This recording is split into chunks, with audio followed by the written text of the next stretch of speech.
Have you ever had a moment when your car radio suddenly stopped working after changing the battery or fixing something? It can be really frustrating, believe me. But don't worry, you're not the only one experiencing this problem. Let me explain what's happening. Many car radios have a special security system to prevent theft. It's a clever feature, but sometimes it can accidentally lock you out of your own radio. But guess what? We've got a simple solution for you. In today's video, we're going to show you how to unlock your car radio and get your stereo working again. The best part is, you don't need to know a lot about technology or spend any money to do it. That's right.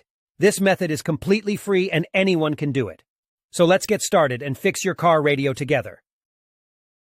So the next step is to access the following website, where you can retrieve the unlock code for your car radio. You can retrieve your radio code for free through a simple procedure, but in order to get it, you need to find the VIN number of your car. To find the VIN number of your car, simply look for the corresponding boxes on the vehicle registration and licensing certificate. The VIN is on both sides of the document.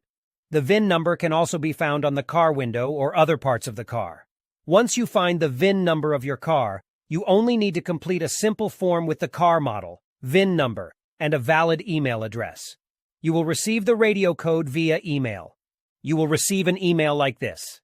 Now you only need to enter the unlock code and your car radio will work again. I hope this video was helpful. Please don't forget to like and subscribe to my channel. See you in the next video.